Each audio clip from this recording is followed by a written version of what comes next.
address this as the elders and our beloved Captain Shu has addressed some stuff to us, and they wanted me to kind of clear some things up for this camp. It's not for all camps. We don't speak for all camps. We want to talk about this particular camp today, all right? Come. Give me the wages of sin. Read what you got. The book of 1 Corinthians, chapter 3, verse 16. Come on. Know ye not that ye are the temple of the Most High? So let's just stop right there, right? We just got done keeping dedication, right? And in the piece of dedication, we established that our bodies is the actual temple of the Most High, right? Read it again, King. Know ye not that ye are the temple of the Most High? Come on. And that the Spirit of the Most High dwelleth in you? So the Most High dwells in the temple or the body of the Israelite man, woman, and child, right? But they have to be obedient for that vessel, that temple, to actually qualify for the Most High, right? What happened when the Greeks sacked the first temple? Did the Most High stay in that temple?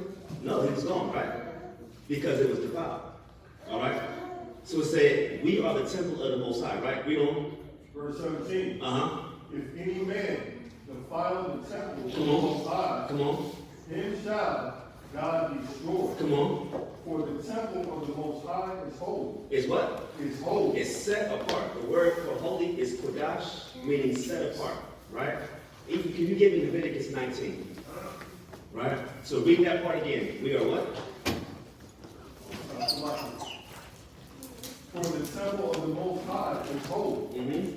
Which temple ye are? Which temple ye are. Read what you got, even? 19 and 2, Salaki.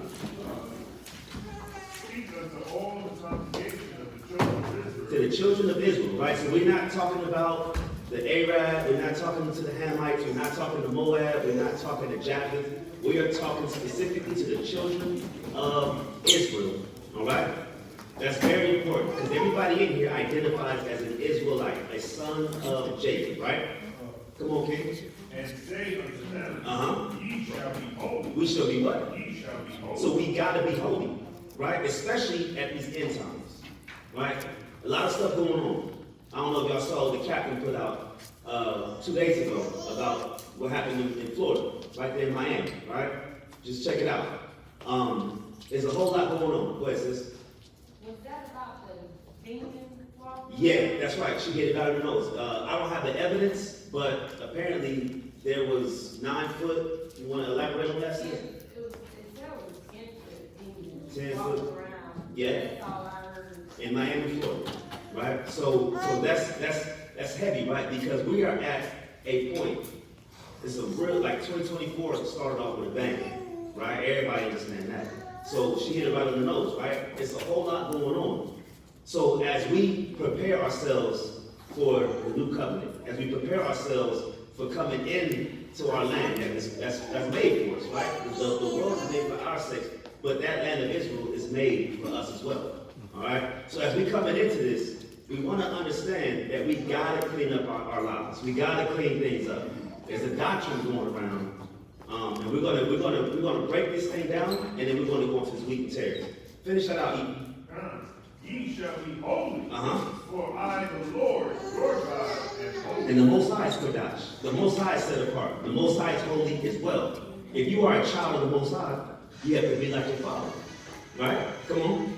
Ye shall fear every man his mother and his father, and keep my Sabbath. And keep the Sabbath days, right? Keep the Sabbath days. Listen to your mom, listen to your father. All right? Yahshua, read what you got here. Come on. It's what? So the wages, what you wager, when you like that blunt, you like that pipe, you like that bomb, right? Is what? It's death, right? If you understand anything in science, anything carcinogenic is what? Causes cancer. Lung cancer, throat cancer, heart cancer, all these different things, emphysema. You see what I'm saying? So when you decide, so the question that came across the elders and table was, YAHAWAH'S camp teaches you can't smoke, but you can ingest edible marijuana, right? So we understand that smoking is the actual sin. And when you go deep into the understanding of smoke, Well, it goes back to worshiping other nations' deities. That's why when we read the Ten Commandments, have no other gods before me. You see what I'm saying? So when you understand the origins of all that, it goes back to the other nations. And the Most High said, be separate, be holy. Last time I checked, we were supposed to be a light to the Gentiles. We got to teach them how to live correctly. All right? We can't go down. We have to be the standard. Right? Go ahead, Kim. Go ahead, bring it out. Inhaling harmful smoke can inflame your lungs and airways, causing them to swell and block oxygen. This can lead to acute respiratory distress symptoms and respiratory failure. Come, you see that? The wages of sin is death. That's what he just read, and that's what he just read in that article. When you go into these things, it's not good for, not only is it not good for your day-to-day activities, right? Memorization of precepts, trying to stay in the spirit, all these things take a negative impact, all right? But can you eat it? Of course, right? You can eat it, you can drink the substance, right? Go ahead, King. Bring it out. This is Genesis chapter 1, verse 29. Mm-hmm. And the Most High said, behold, I give you every herb bearing seed, which is upon the face of all the earth, every tree which is the fruit of the tree, yielding seed, you shall be for meat. For what? For meat. For meat, right? You can put it, you can season it, you can make a tea, you can make a rinds, right? But when it comes to the actual inhalation, right, which causes a schedule, I think it's a level 3 carcinogen, which is one of the highest levels. And from what the experts say, you get more of the substance when you ingest it as opposed to when you burn it off. So just something to think about. Now remember, we came in this truth. A lot of us had to put I put myself up there in the front. That was the hardest thing for me, right? So it's not like it's not possible. You got fasting, you got praying, you have ask the Most High for strength. The first way to break a habit is you have to want to break it first, right? Somebody give me Isaiah 66:4, because if you're not 10 toes down on what you want in this doctrine, in this truth, what's going to happen is you're going to make excuses for things. I got you, sis. You're going to make excuses for things, and then you're going to make it fit your doctrine. Scripture says we got to obey God rather than men, right? So we don't want to make the doctrine fit our agenda. We have to be subjected to the Most High. And that means you have to sacrifice things. You have to give things away to gain the crown of righteousness, to gain the kingdom of heaven. The Most High doesn't reason with anybody. The same God that kicked Moses out the promised land for messing one time, and Moses gave the law. Moses gave the law and he forsook Egypt. Led the children of Israel and messed up one time. King David, a man after God's own heart, right? These men were devout and being obedient to the Most High. So we have to do the same thing, because last time I checked, we came in this thing late in life. How many Sabbaths have we broken? Right? How many feast days have we broken? How many high holy days and new moons did we not come to? A whole lot. So we don't make up time in this world right now. All right? Sis, you got something? I was just, so you can't smoke it because It's bad for it's the time. bad for your respiratory. Come. So if you eat it, Mm-hmm. it's gonna give you the same effect as smoking, but you're not really your. Right. Oh. Right. Yeah, she had a good point, right? So if you eat it, if you ingest it, you get the health benefits, because there is health benefits in marijuana, right? The CBD part. We understand that. The smoking is what the issue is, right? Because the smoking goes back to, I believe, the Elam, right? The East Indian, they go back to smoking their. What's up with these people like saying they was burning weed in the temple? Right. So you don't see that, right? You can just assume that it's weed, but they weren't. You don't see the weed in the temple, and if you do see the weed in the temple, understand it's not you lighting up, rolling it, and lighting it. It's a whole different thing. The smell of It was more so the incense. You see the incense being burned in the temples, right? But they weren't putting cannabis and burning it to get high, it. Right. right? That's just what people, again, Isaiah 66:4, read that. Whoever got it. book of Isaiah chapter 66 verse 4. Uh-huh. I also will choose their delusion. He said, what? I also will choose their delusion. So people can have a delusion, and they can actually add things in the scriptures that's not there because of the agenda they want to push. Okay? And that's called, the Most High said, I will choose their delusion. Right? Read on. And will bring their fears upon them. Uh-huh. Because when I called, none did answer. None did answer. All we got to do when we walk in this truth is just walk lockstep with the Torah, right? With the blueprint. Okay? If you just look at, and this is the beautiful thing about being Yasha'Allah, is we have the wisdom. We're going to get into this. You have the wisdom to say, okay, that's not for me. I'm able to think on my own and say, if this is going to kill me, right? Then why would I do it? Like science, Esau science, Jake science, anybody's science will tell you that when you put smoke into your lungs, right, and there's a harmful effect, there's an after effect, and then there's residual effects that happens later in life, right? He said, I will choose their delusion, and people have a delusion. The same thing with tattoos, right? The same thing with tattoos. People say, well, Leviticus 19 ain't talking about tattoos. No, it is talking about tattoos. Making the mark on your body for the dead. That's what they used to do. Now you just put your city on there, you put your area code on your back, but it's the same deal. It goes back to the pagan customs.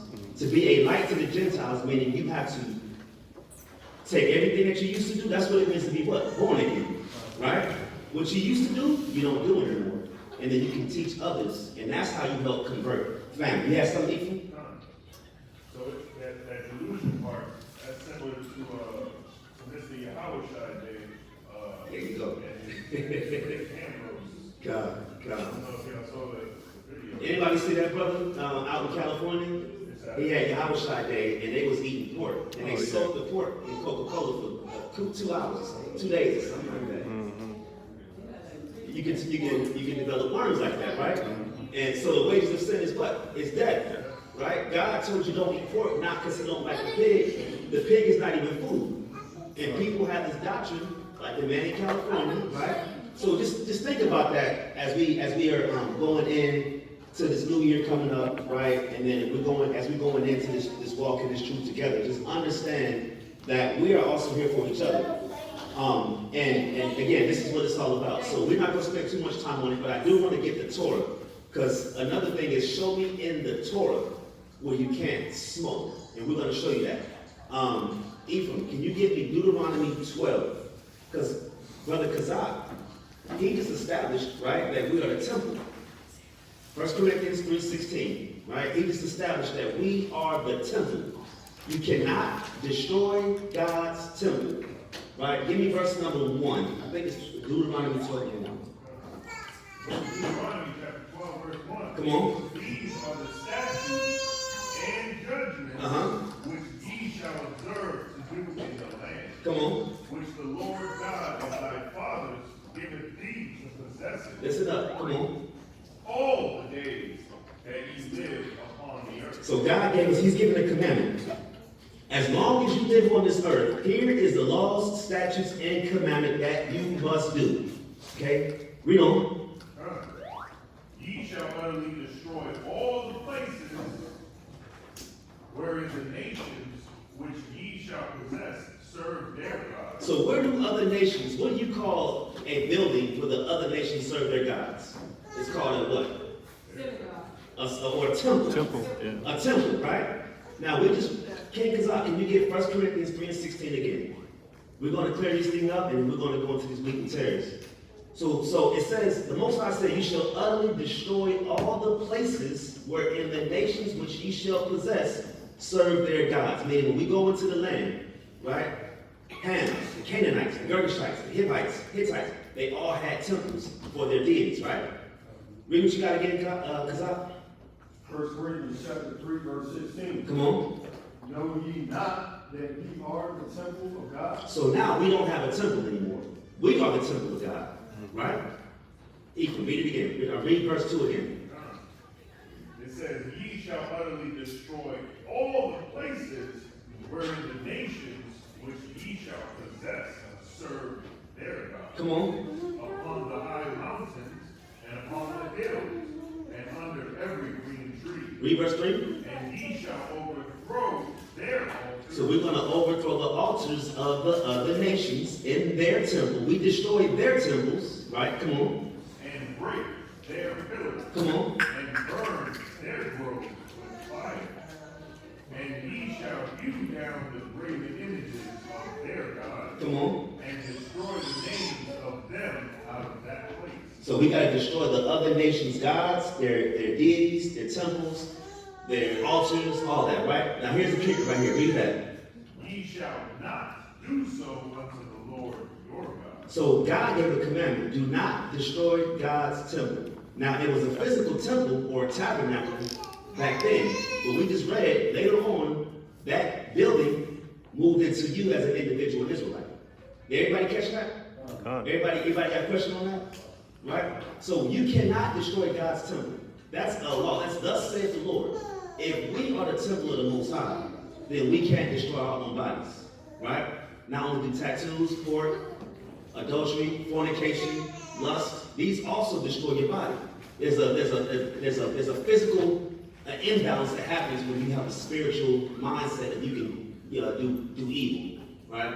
You got something? Yeah, I was just gonna say, so if the Israelite is the temple of the Most High, now the Most High got temples everywhere. You got a whole bunch of temples. There you go. One temple, You see that? scattered abroad. And the Most High says, I believe in Jeremiah, he will be a little sanctuary wherever we're scattered. Meaning he's going to dwell in you and you and you and you, wherever we're at. That's why we're able to keep the Passover and not have to go to the land. That's how we're able to not have to go back to Israel for the Feast of Tabernacles and all the other high holy days. Right? Because the Most High said, he never said, go to Israel and keep the feast days. He said, in the place where I shall choose. If he chose us, now we're able to do what? Keep these feast days no matter where we at. It just so happened that the tabernacle was in Judea. Right? Anybody got something? That's it on that? That was a good point, right? So again, read verse 4 again.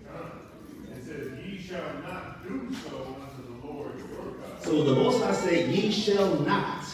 That's a commandment. That's a law. So if I destroy God's temple, I break the laws of God. All right?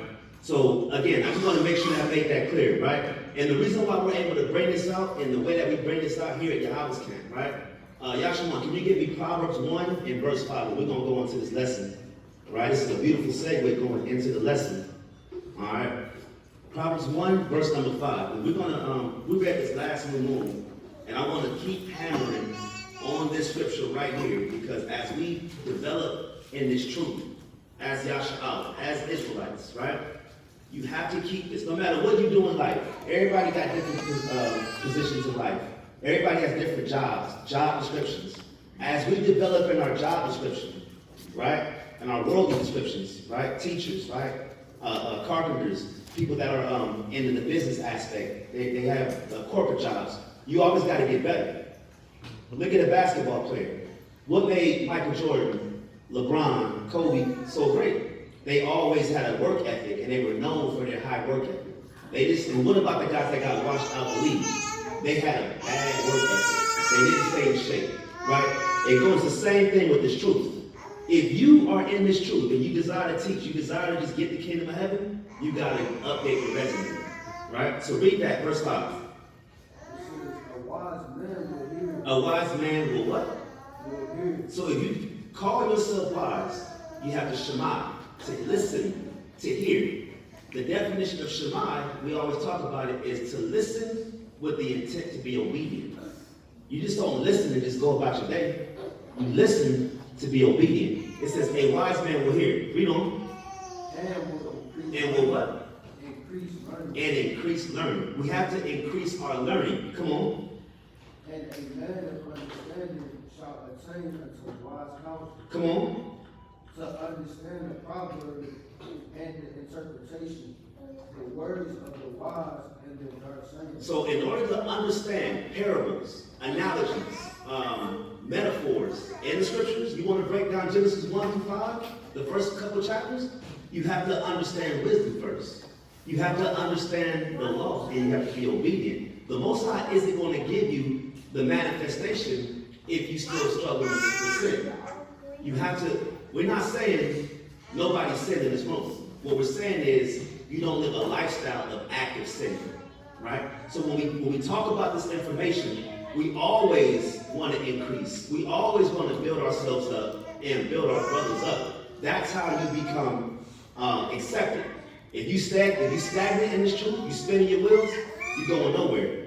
But as long as we continue to update our resume and we update our interpretations on these scriptures and obedient, then the Most High is going to give you a little bit more, right? Most High's like, oh, the sister is doing better with this. I'm going to give her clarity on certain parables, certain breakdowns. That's a lot. Bring it up. The book of Psalms, chapter 111, verse 10. The fear of the Lord is the beginning of wisdom.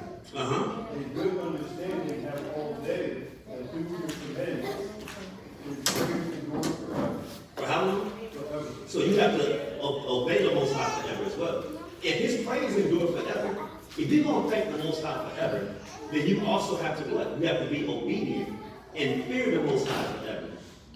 That's why people get washed out the truth. You want to get sifted out the truth? Just stay stagnant. You want to be in the topic of conversation every Passover? Just stay stagnant. But if you want to continue to build your resume and actually become something in this camp, in this truth, in Yahshua, you have to fear the Most High God. For how long? Forever. Right? Forever. This is why we always say the biggest turnover is the Israelite. The Israelite community has the highest turnover rate. Why? Because people are in this for a season and not for a reason. You see them one day, then they're gone. Why? Because like what the brother Kazak just brought up, they're not fearing the Most High forever. Alright, so just something to think about when we go into this. So again, Proverbs 1, 5 through 6 talks about how to increase your learning. You have to have the desire to increase learning. Alright? So let's get into it. So the wheat and the tares. Alright? Anybody familiar with this parable of Yahushua? Who doesn't know about the wheat and the tares? We're going to teach you, so it's okay if you don't know. All right? Somebody give me Matthew 13. All right, give me Matthew 13. And Ethan, can you give me Sirach 39? Start from the top. And I want us to also put on a historical lens for this as well. There's history behind this wheat and tares as well. If you understand who the Hasmoneans are, or later on who the Hasmoneans are, who are the Herods, who are all these people. I know Shapar is good with history as well. He knows who the Herods are, right? These were Edomites. But these were Edomites that governed Judea. These were actually what you would call white folks today, governing Judea as the king of Israel, as the governors of Israel. Had fringes on, had big trees, had everything. Looked like Israel, but they were not bloodline Israelites. Wheat and tares, very, very, very important, right? So, before we get started, let's get Sirach 39, let's get verse 1. Somebody bring that out. Come on, bring it out. Verse 1. And y'all, hold on, before, brothers and sisters, y'all just take notes, and if you got a precept, raise your hand, and bring out what you got, all right? Read what you got, King. The book of Sirach, chapter 39, verse 1. Mm-hmm. But he that giveth his mind to the law. To who? To the law. So you first, let's think about this. Giving your mind to the law. Isn't that the fear of God? The fear of God is giving your mind to the law, correct? Alright. Like Kazak brought out. If you fear the Most High God, right? You are keeping the laws of the Most High. Come on. But he that giveth his mind to the law of the Most High, and is occupied in the meditation thereof. So you must occupy your mind in the meditation of the laws, statutes, and commandments. Right? You must occupy. Shapar, can you give me Psalms 1, verse number 1? You got it? Come on, bring it up. Yeah, if you got it out, bring it up. That's the spirit. That's how you know we're working as a unit. We're working as a camp. Brothers getting the precepts before we even get it. Bring it out. This is Psalms chapter 1. I'm going to start at the top of the first verse. Blessed is the man that walketh not in the counsel of the ungodly. Now stop right there. Now we just talked about the counsel of the ungodly. With these doctrines coming out. Right? It says, blessed is the man that walketh not in the counsel of the ungodly. If you're getting counsel from the ungodly, then you're getting advice from the ungodly, you're not being a light to the Gentiles. Off the bat right there. You're not being a light to the Gentiles. They should be coming to you for counsel. And understand this. This is why we're trying to build a camp. As this information comes out, week in, week out, Israelites are waking up. You're going to find people pull you to the side because they see your fringes. They see your tassels. They're going to have questions. And they want answers. And they expect you to have those answers. That's why we're building this information up in our people. All right? These classes are important. Because camp is to teach milk to 2/3. But these classes is for the 1/3. Right? Read again out. Blessed is the man that walketh not in the counsel of the ungodly, or standeth in the way of sinners. Now you don't want to also stand in the way of sinners. Come on. Nor sitteth in the seats of the scornful. Of the scornful, right? These are all people that we used to be. We used to be these guys. Come on. But his delight is in the law of the Most High. His delight, her delight is in the law of the Most High God. It's heavy, right? Because if you're really serious about this work, all you want to do is learn the laws of the Most High. That's all you want to do. Come on. And in his law does he meditate. Does he what? Meditate day and night. And you must occupy yourself in the law and meditate on this law day and night. Deuteronomy 6 tells you the same thing, right? So when you wake up, you do your shema, you do your prayer. In the middle of the day, what are you doing? The prayers. At night, you're doing the same thing. You're teaching your children the same thing. That's the law. This is how you stay on track. The Most High is beautiful on how he designed his law for us. He made it dummy-proof, right? There's a book called For Dummies. Y'all know that, right? It's anything for dummies, right? Well, how about getting the kingdom for dummies? It's right here in the first 5 books, and the prophets, and in the words of YAHAWAH'S. All right? More on that? That's from that was verse 2, but I also have another precept. Come, bring it up. Joshua 1:8. Come, beautiful. This book of the law shall not depart out of thy mouth, but thou shalt meditate therein day and night. So he's in Joshua 1:8. All right? Joshua 1:8. Read it again, brother. This book of the law shall not depart out of thy mouth. So the book of the law, what does it mean, don't have the book of the law depart out of your mouth? Does it mean that you physically eating the word? No, right? Meaning everything, and we did a class on this over the summer, right?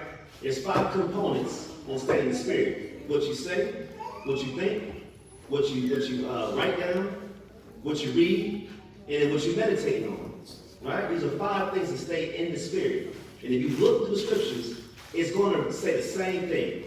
This word of the law shall not depart out of thy mouth. Meaning how you carry yourself. What are you speaking on when no one's around or when someone's around? When you're with your friends. This is how we lost a lot of our friends coming to this truth. Because all we did was talk about what? The law. And they didn't want to hear that, right?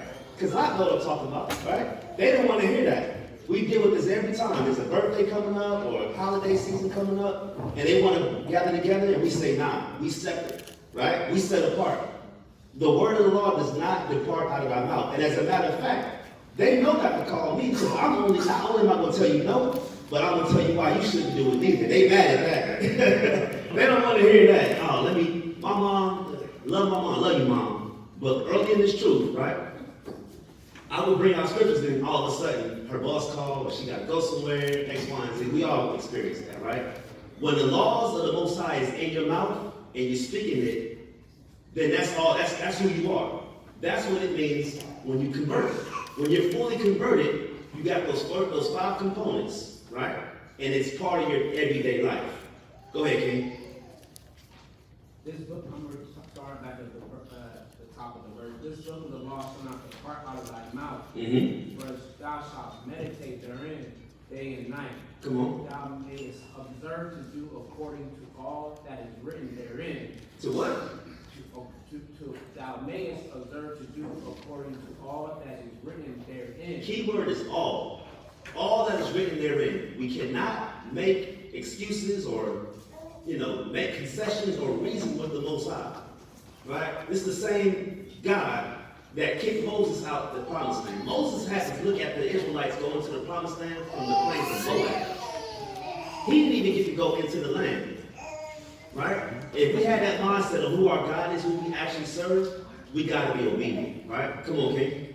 For then thou shalt make thy way prosperous. We gonna make the way right. Prosperous. Prosperous. You get the first 14 verses of Deuteronomy, the 28th chapter. A prosperous lifestyle, right? Come on. And then thou shalt have good success. Good success. As a nation, this is why we go out there and teach on the highways and byways. This is why we're out there Friday nights. We're out there on Wednesdays. We're out there in the classes on Saturdays and on the streets on Saturdays. When y'all are out and about, people are watching y'all with the Frenches on. They're watching our sisters, how they carry themselves. Young women are looking at our sisters and they want to be like our women. Because they're able to carry themselves and be respected by how their appearance is. The scripture says in Sirach 19, a man may be known by his look, right? So how you carry yourself, how you appear is half the battle. And then when you talk to people, they're going to respect you that much more. All right? More on that? All right, what you got, Shakar? Oh, so I got the classic, man.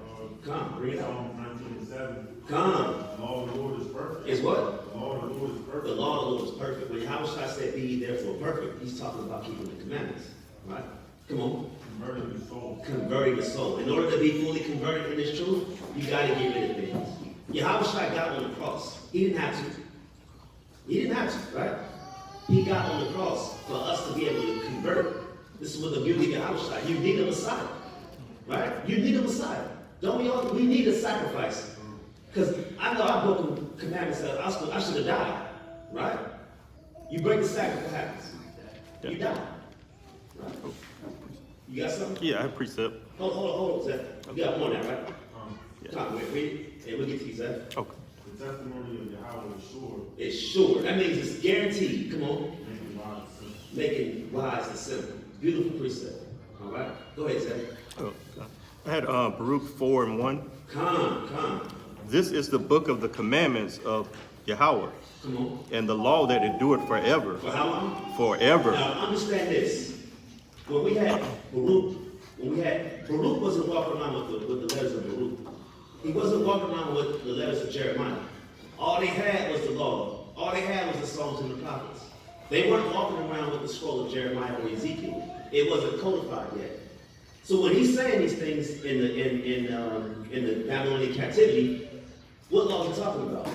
The law of Moses, right? Go ahead, King. All they that keep it shall come to life, Uh-huh. but such as leave it shall die. You see that? The wages of sin is death. That's the wages, that's what you're gambling with when you break God's commandments. Right? Especially after the Messiah died for you to keep these commandments. You say, you know what, I'm gonna wager this sin, even though it could be death. Right? Alright, let's sit on that. Come. Alright, let's go back to Sirach 39, verse number 1 again, King.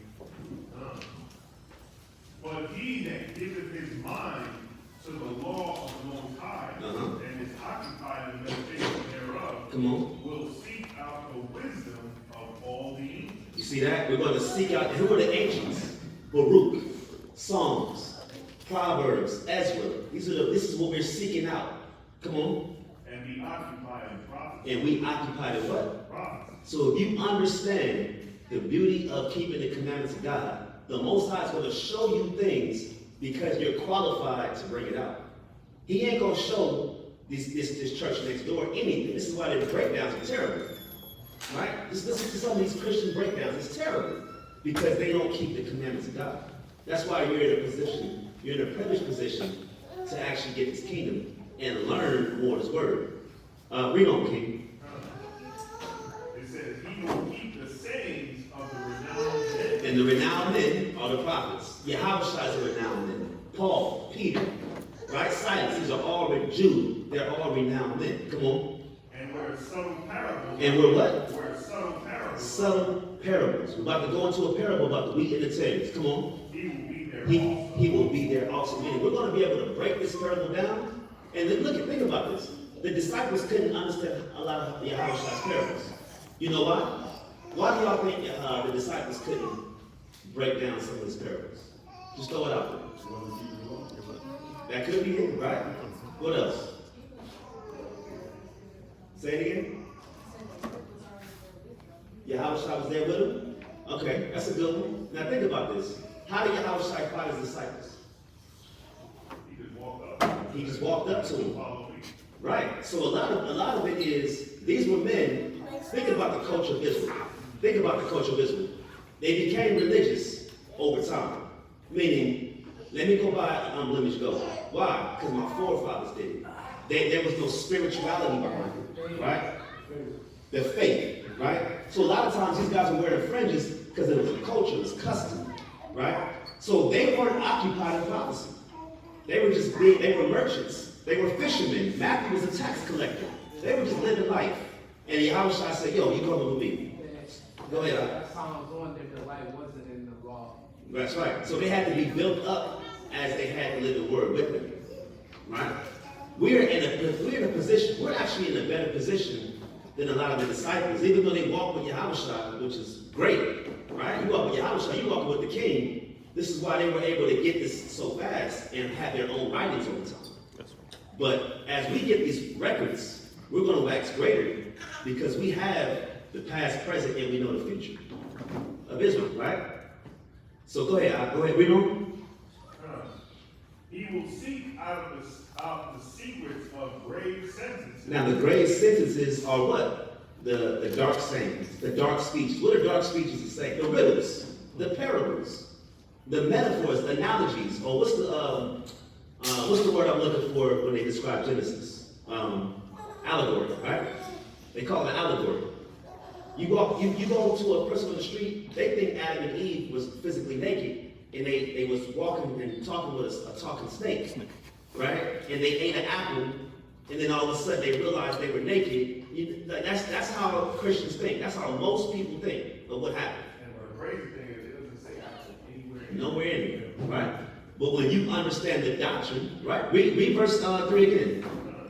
He will seek out the secrets of grave sentences. So when I say they were naked, and then we go into another scripture in Isaiah, and it says they were, and Aaron made the Israelites in Exodus what? Naked to their shame, right? It was the doctrine that they were under, right? Everybody get that, right? So you understand more of the dark sayings, but you have to qualify yourself first by being obedient, all right? Go ahead, Ephraim. And be converted in dark error. Now you can have a conversation about these dark parables, meaning the dark sayings, the things that our own beloved disciples didn't understand at first, and Yahawashi had to go and clear it up. You can have a conversation about it. And this is how it's hard. This is why it's kind of hard to debate people on the street, because you got to teach people and debate at the same time. Right? Remember, Yahshua had a conversation with someone on Glenwood, and the guy said the white man wrote that book. And we had to teach him the white man didn't write the book as we're debating him at the same time. Now our plight is double. We got to do two things and they got to do one. And they're not bringing out no proof. We got proof, right? We got precepts. We got scriptures to back it up. And we just talking to some novice and he don't know a whole lot. And he want to debate. Yeah? That's how hard it is. Go ahead.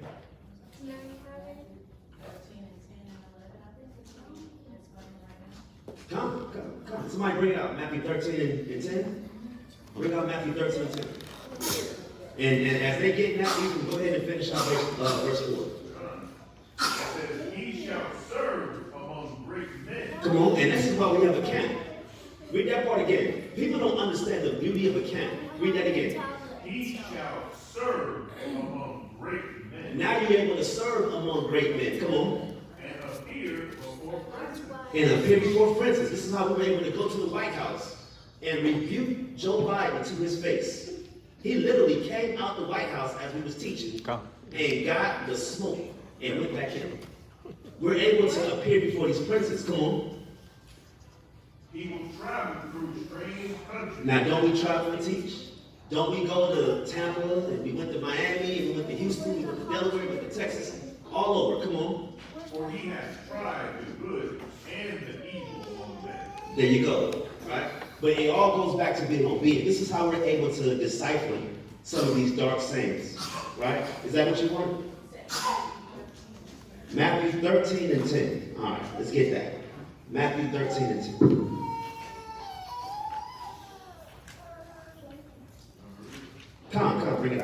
Everybody get this information? Come. So far, so good. All praise to the Most High. The book of Matthew, chapter 13, verse 10, it says, And the disciples came and said unto him, Why speakest thou unto them in parables? This is heavy, right? The disciples are saying, why are you speaking? Just tell us. Just tell us when the new moon is. You do the sliver, he do the full moon, he do the dark moon. Which one is it? Just tell us, right? They were dealing with this back then. They were dealing with veganism back then, right? They were dealing with a whole bunch of doctrines. Babylon really messed this up, right? You come out, you got different writings, different texts, right? Different books, different new moons, high holy days, right? Go ahead. He answered and said unto them, Because it is given unto you to know the mysteries of the kingdom of heaven. Come on. But to them, But to who? but to them, it is not given. That's a beautiful precept, right? This goes right back to Sirach 39. How does YAHAWAH'S determine who's acceptable and who's correct in getting these scriptures? By obedience. All right? That's the master teacher right there. YAHAWAH'S is the master teacher, right? That's a beautiful precept. Unto you is given the information that he's giving out. That's why he speaks in parables. It's not for everybody. Look, this word ain't for everybody. 2/3 of our people ain't gonna get it. That's the sad part about it, right? 2/3 of our people gonna walk right past you on the living room. They may even talk a little mess as they walk by. Your family ain't gonna get it. They may ostracize you on Christmas. But it's not for them. Read that last part again.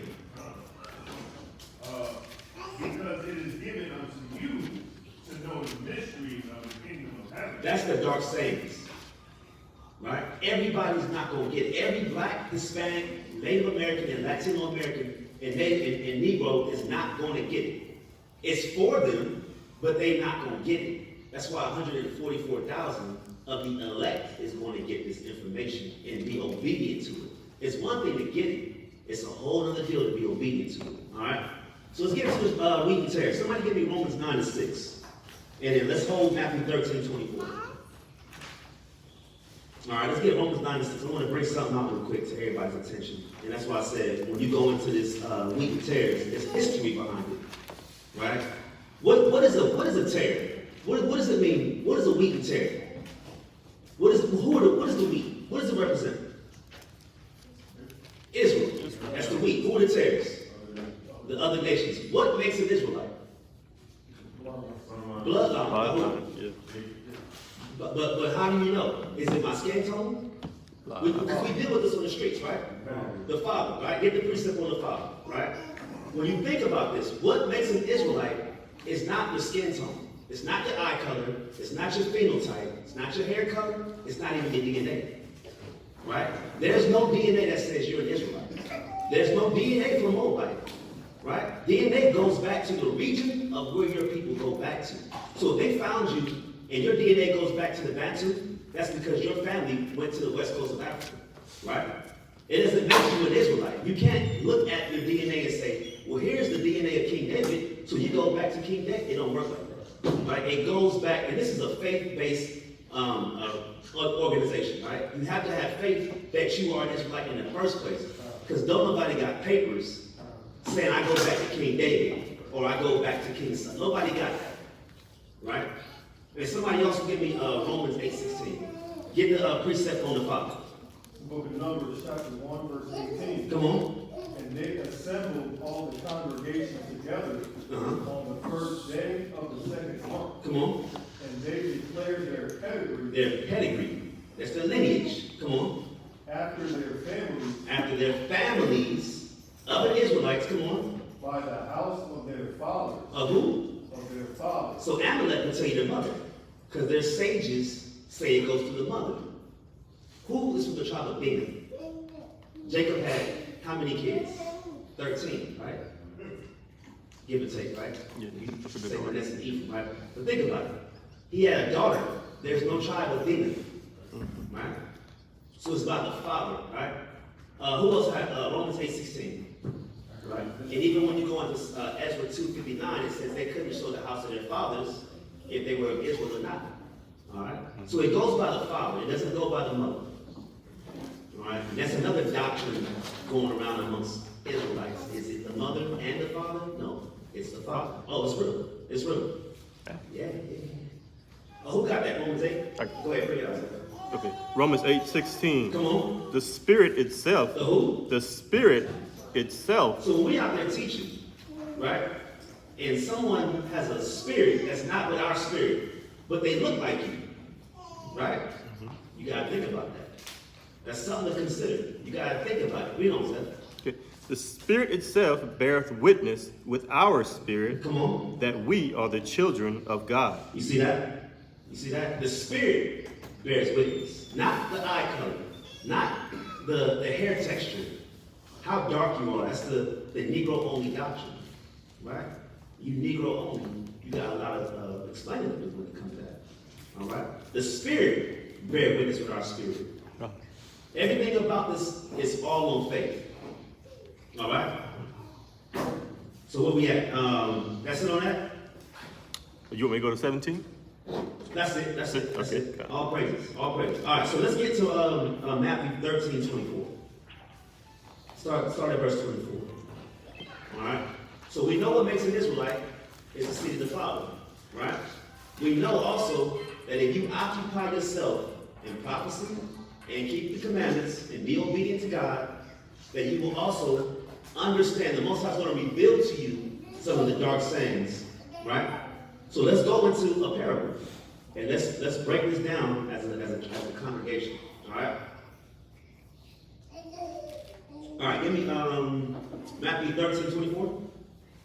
This is Matthew chapter 13, verse 24. Come on. Another parable put he forth unto them, saying, the kingdom of heaven is likened unto a man which sowed good seed in his field. Come on. But while men slept, his enemy came and sowed tares among the wheat, Come on. and went his way. Come on. Verse 26. But when the blade was sprung up and brought forth fruit, then appeared the tares also. So the servants of the householder came and said unto him, Sir, didst not thou sow good seed in thy field? And whence then hath it tares? Come on. He said unto them, An enemy hath done this. They said what? An enemy hath done this. An enemy have done this. Come on. The servant said unto him, Wilt thou then that we go and gather them up? But he said, Nay, lest while ye gather up the tares, ye root up also the wheat with them. Verse 30. Let both grow together until the harvest. And in the time of harvest, I will say to the reapers, Gather ye together first the tares, and bind them in bundles to burn them, but gather the wheat into my barn. Alright, so I just want to read it clean first, have everybody understand what we just read, and then we're going to go right back and break this down. The first thing is, I want to get the definition of tares. Alright?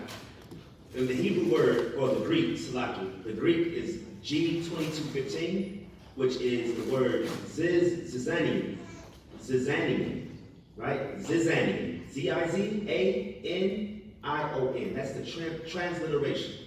All right, the definition is false grain.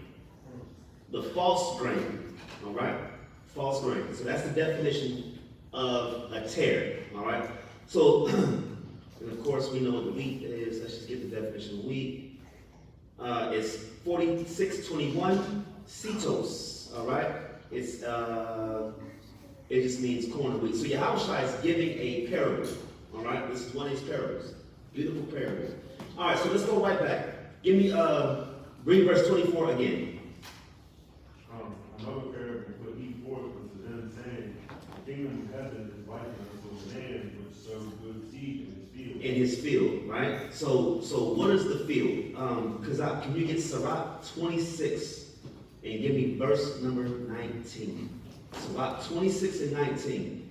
And we're going to go through this thing verse by verse through the Spirit. We have enough time. And we're going to get this information, all right? Sirach 26, verse number 19. It's the book of Sirach, chapter 26, verse 19.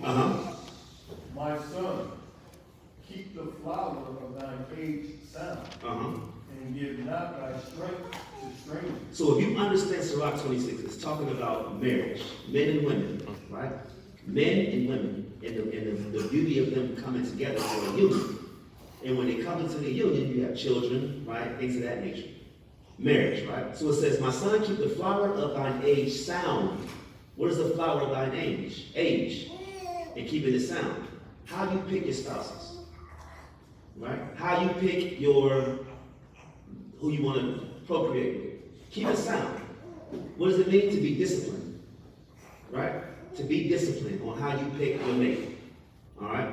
If she worldly, you gotta just know you're going into a worldly situation. If he worldly, you gotta understand that, right? And it says, and give not thy strength to the strangers. Come on. Verse 20. When thou hast gotten a fruitful possession through all the field. Through all the what? Through all the field. Through all the field. Come on. Sow it with thine own seed. Trusting in the goodness of thy stock. So the wisdom of Sirach is telling you to have children with Israelites, right? That's what we just read. If you understand this, and you got the clarity on it, to sow the seed, it's the wisdom of Sirach. Listen, it's not Torah. I don't want to go too deep, but it's the wisdom of Sirach, right? Because now you don't have to worry about a lot of hiccups, right? Having mixed seed, all right? So it says, when you go into a fruitful possession through all the fields, sow it with good with thine own seed. The women represent the field, right? And Yahawash is going to tell you later, the world represents the field. So when you think about let's see, we was all young, right? You go to the club, right? You in line, you looking, see who looks good, right? Sisters the same way, right? And you're looking for who matches better with you. And you in the club, you have that conversation, and then the rest is history. This is the same thing right here. When you're in the field, right? Sow your seed with the righteous seed, all right? All right, read on. Verse 21.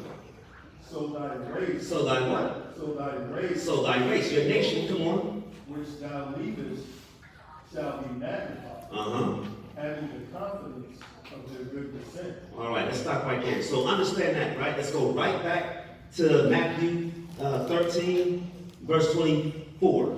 Just read Yahawa's words. The kingdom of heaven is likened to a man who sowed good seed in his field. So a man sowing good seed in his field is a man that's having children.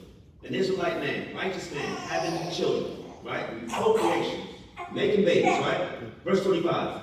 But while men slept. But while what? But while men slept. What does it mean to be asleep? Now Yahawa's given a parable, but what does it mean to be asleep? Right? Let's go to the book of, what do I want? Ezekiel. Give me the Bible dry bones. Right? Is that Ezekiel 37? 37. Come, let's get the dry bones real quick. 37 and 1.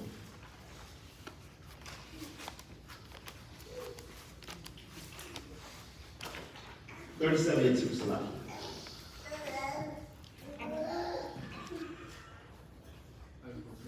Whoever got it first, go ahead and bring it up. I'm going to start at verse 1.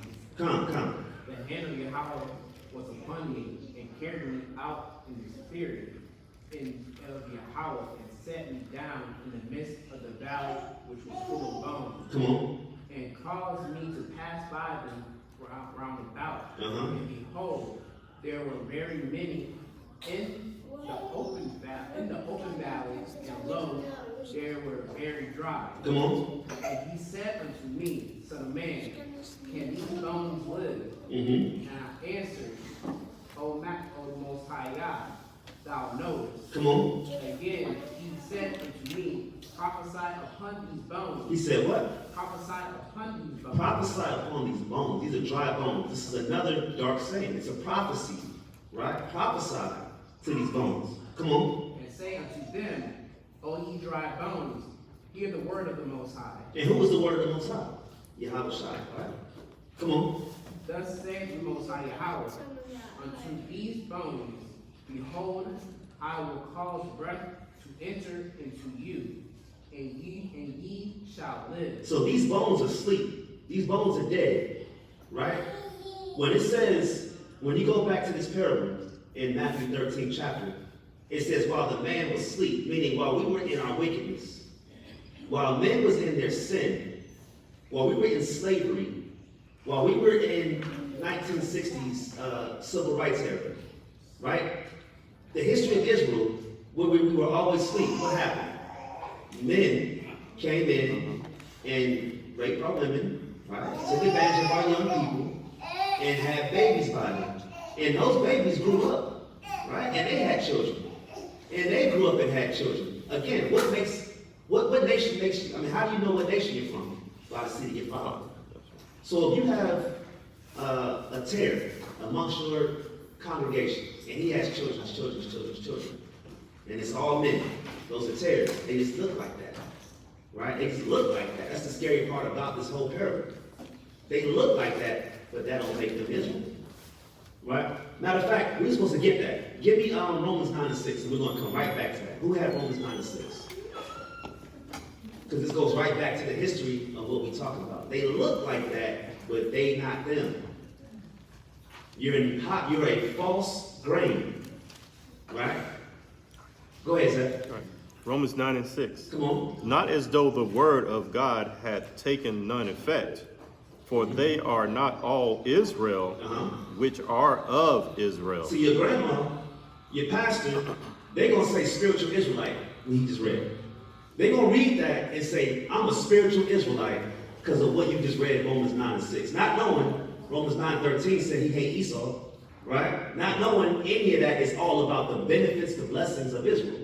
Romans 9:6, when you go to Romans 9:4, it gives you all the blessings of a physical Israelite. Paul, who wrote it, was from the tribe of Benjamin, right? All right. Read again. Not as though the word of God hath taken none effect, for they are not all Israel, which are of Israel. See that? So you had Agrippa, right? You had Festus.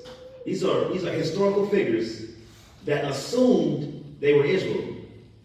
And if you go to 2 Kings, it tells you when the northern kingdom went off, that they allowed the Assyrians, we did a class on that, right? Talking about when we did that class on, what was that? Over the summer, what was going into Samaritanism, right? Going to Samaritanism, the Assyrians came in and the Israelites were teaching these foreigners how to do the priesthood, the priestly duties. So that they assumed themselves as Israelites. Walking as Israelites, keeping the feast days as Israelites. Everybody want to be y'all. Think about that. Everybody want to be y'all. They doing it today. You go to some of these smoke shops, the Arab got the hat on, he's sagging, he got the Louis Vuitton belt, he trying to have the swag like Jake, right? Think about it. Everybody wants to be you. Eminem, some of these rappers, they want to be you. They want to play ball like you. Right? They want to rap like you. They want to dance. They want to sing like you. They want to cook like you. Everybody want to be Israel. It said not all Israel's of Israel. That's right. Why? Because you have people assuming themselves as God's chosen people. Now you go to the land today, who you got in the land right now? Amalek. That's right? And they're not doing it. First of all, they're not fulfilling any prophecies over it. The only prophecy that the Amalek is fulfilling is the one that's against Amalek. You read about that, right? Ezekiel, he's talking about that. I believe it's 36. Right? So my whole point is, knowing the history is key in knowing the wheat and tares. You gotta know the history of our people. You can't, Christian church, they read it as it's just text on the word, just words. That's why they look at Paul and then they go right to Paul when it comes to a debate with us. They want to talk about Paul, but they don't know the history on why Paul was saying that. Well, I can eat anything now. No, you can't. You can't eat pig, right? To that King David, that got to be King David. You can't eat pig. Can't eat pork, shrimp, crab, and lobster. Go ahead, King. And so like you were saying with the Assyrians, I'm paraphrasing, but I believe it was saying that they didn't have peace in that land. Like the Most High could bring the terror in that land, and they had to bring the Israelites back into that land. That's right. right. And teach them the way. If you think about it, like you were saying, the same way they are in Israel today, since they took that land, they ain't had peace. They had this. War after war. That was that Isaiah. Now, what did the prime minister say? The Egyptian prime minister. They'll never have peace in the land because they left black and came back white. Right? That's a beautiful, what you just said. That's beautiful. Right? So we got to understand the history on this to understand the parable of the wheat and the tares. All right? You had men going around sleeping with Israelite women, having kids, and they were Israelites, according to Herod, according to his people. And that's not an Israelite, right? That's not an Israelite from the tribe of Judah, Manasseh, Ephraim. I don't care what it is, all right? All right, let's get back to it. So, let's go right back. Read me verse Matthew 13:25 again. Matthew 13:25. Mhm. While men slept, his enemy came and subterraneous on the weak. Now, who are the enemies that we talk about? The other nations, right? Where do we find the enemies of God? I know the brothers know. Psalm what? 83. 83? Let's bring it out. Let's bring it out. How do we know the enemies of God? That's the thing right here, right? Who are God's enemies? The other nations. It's not just Edom. It's not just Moab. It's all of them, right? Give me Psalm 83, verse 3. And give me 1 Maccabees 2 and 10. This is why when we go into this word, right? We got to understand our history. You got to understand the history of this Bible. That's how you understand what we're talking about. When we go out there and we bang on the other nations, right? It's a reason why. Let's get that 1 Maccabees first. I'm going to show you why. Now, we hate everything God hates, right? Okay. If we are truly about our Father's business, and we cannot do the will of our Father, we hate everything God hates. Everything God loves, we love. Right? This is the beauty about being an Israelite. That you are in the exclusive club. You got a way to get into the club when everybody else can't get in. Right? And we're so quick to want to add everybody else in. Well, what about the white man? What about the Arab? Right? They're not asking you. They're not asking God about the black man. But, right? When Rodney King got beat in 92, right, I was there. You didn't see no Koreans working and walking with the black man.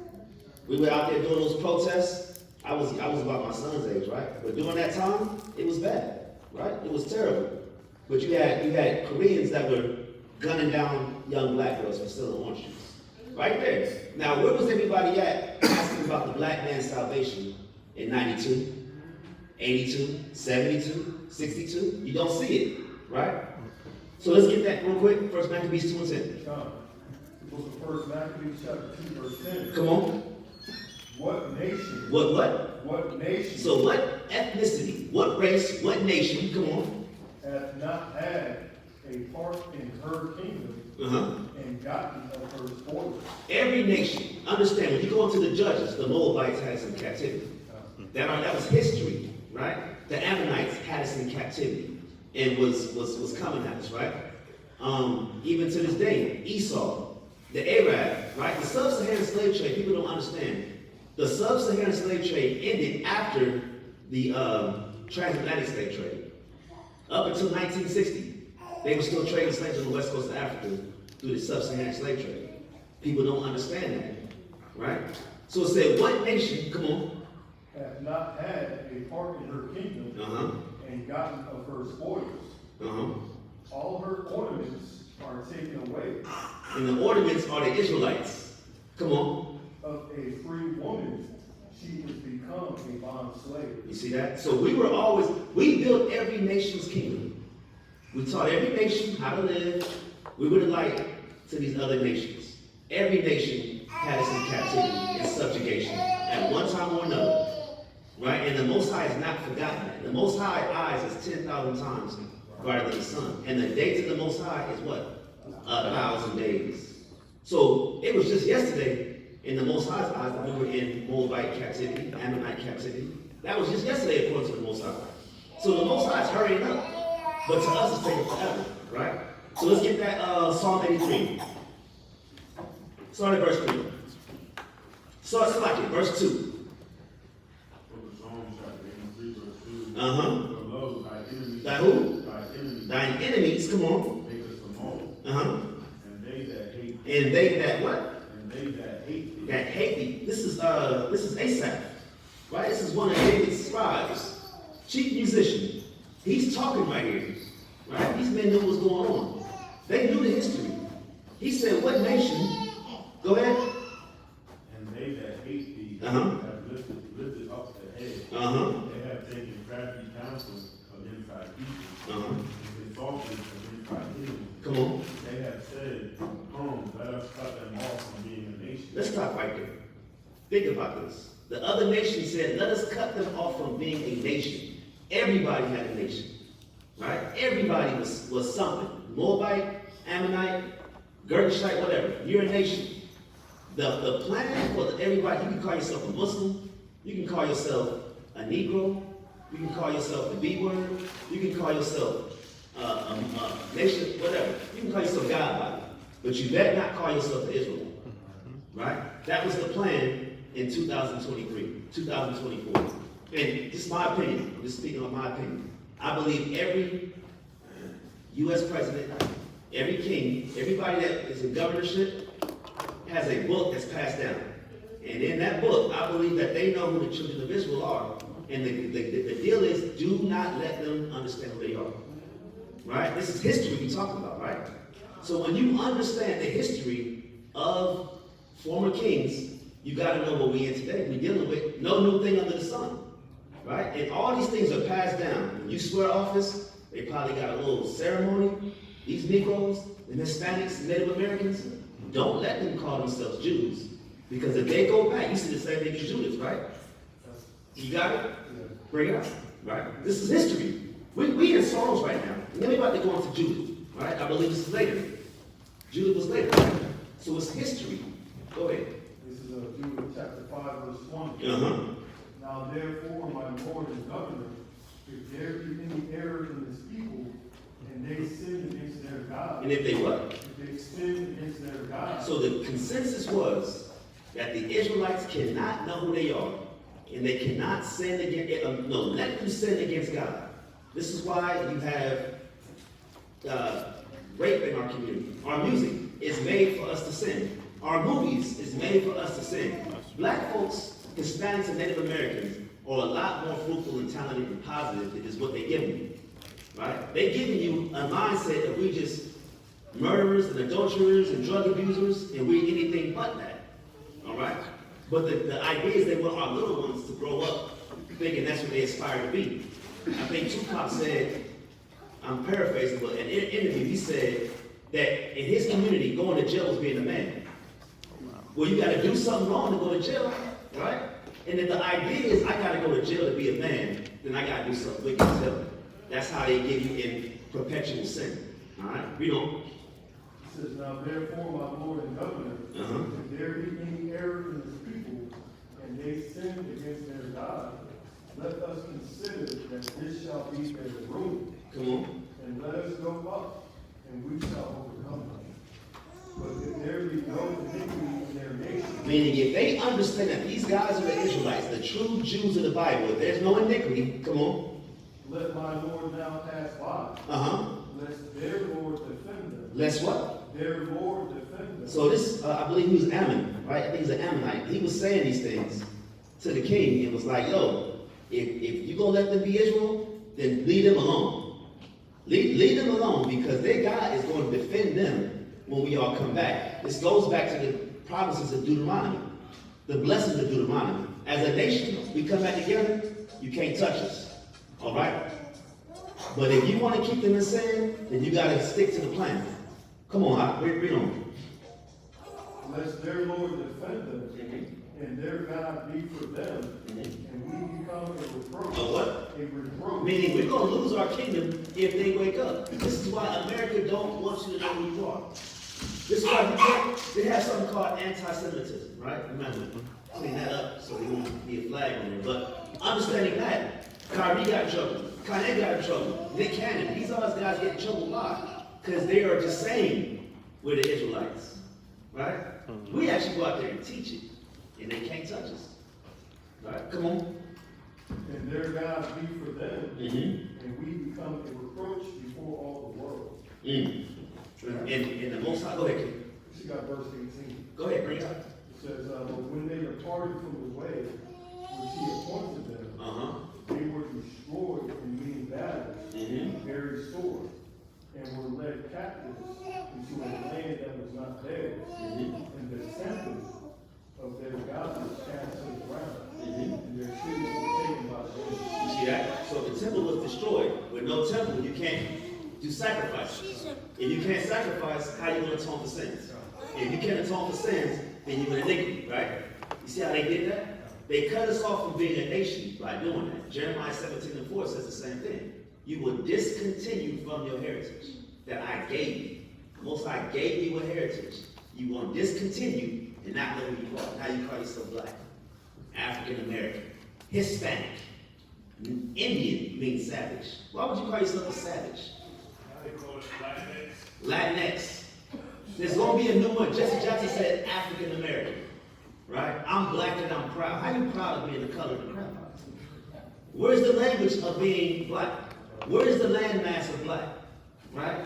Where's the landmass of Indian? Right? The Gadite brothers in here, right? Latin American or Hispanic. You're a properly Hispanic. Everything about you is a proverb in the Bible, and they do this on purpose. Right? That's why they're the enemy. Let's go back to Psalm 83. Verse number, where you at, Yashia?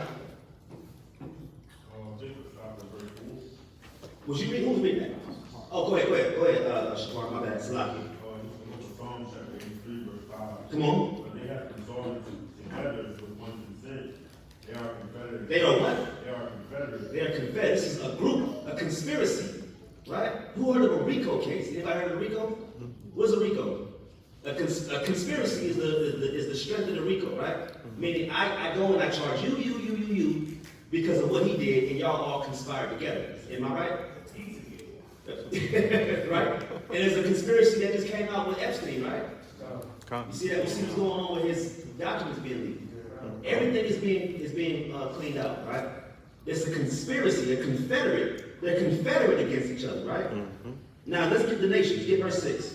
Verse 6. Uh-huh. The tabernacle of Edom. Who? Of Edom. Who was the first nation that that ASAP this?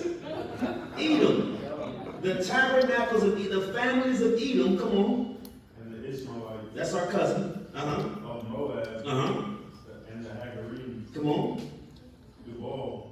And Ammon. And Amalek. And Amalek. That's the Edom again. You're going to see the Ishmaelites and the Hagarenes, the same people. They come from Hagar, right? Amalek and Edom, the same people, right? So you got who? Amalek, come on. The Philistines. The inhabitants of Tyre. Come on. Ashur also is joined with them. They have opened the children of Lot. Oh, praises. All right. So let's go right back to that Matthew 13, verse number, it said an enemy. Give me verse 25 again.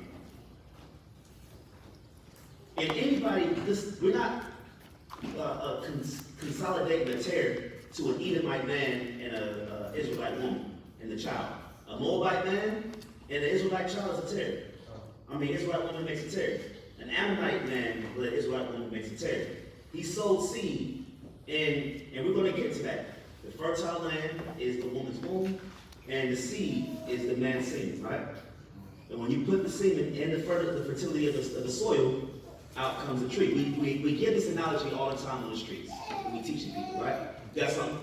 I don't know if I'm jumping ahead or not, but I got Tobit chapter 4, verse 12. Bring it up. Beware of all whoredom, my son, and chiefly take a wife of the seed of thy fathers. Come on. And take not a strange woman to wife, which is not of thy father's tribe.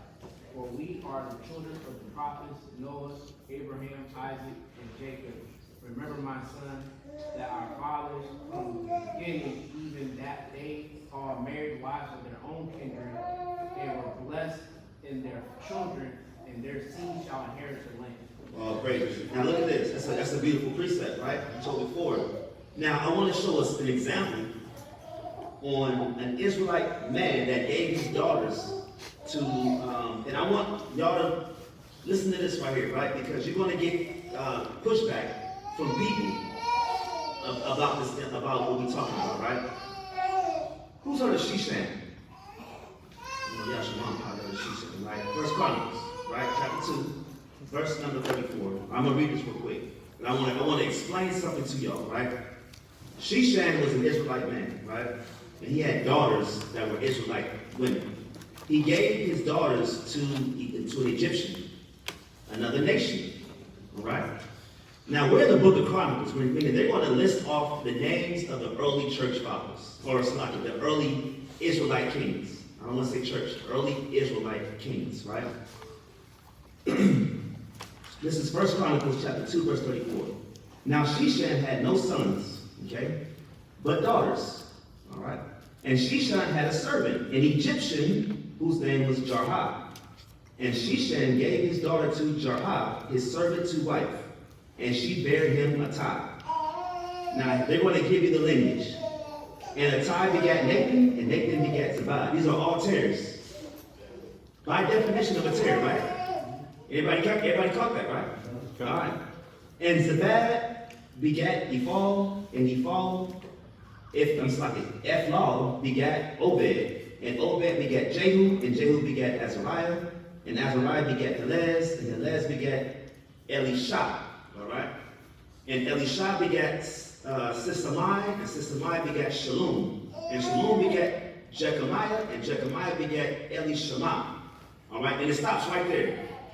They give you, what, about 10 generations? Less than that? And then they cut the lineage off. Because these were all tares. The lineage didn't matter after that. Right? It was no. So don't let someone bring this up and try to bring in salvation for all. They'll use that. Well, why are they in Chronicles if they're tares? Well, they're going to record the names, but remember, until the 10th generation, those lineages is depleted, erased, right? And then the next chapter, the next verse gives you the sons of Caleb. And we've established, talking to, what was that brother's name, Ephraim? He was challenging us on Caleb. I forgot his name. One who called shoes ball. Yeah. But he's the ball. Yeah. But he ended up apologizing, all praise to the Most High. So there's an example of tares in the book of Chronicles. When y'all get challenged with that, just understand Romel. All right, shout out to the brother Romel. He apologized, but he was wrong, right? So again, what we just read was tares. They had Israelite names. They looked like Israelites, but they were Egyptians, right? All right. You have something up? I just want to throw out another example. Come on, bring it out. Leviticus 24 and at verse 10. Uh-huh.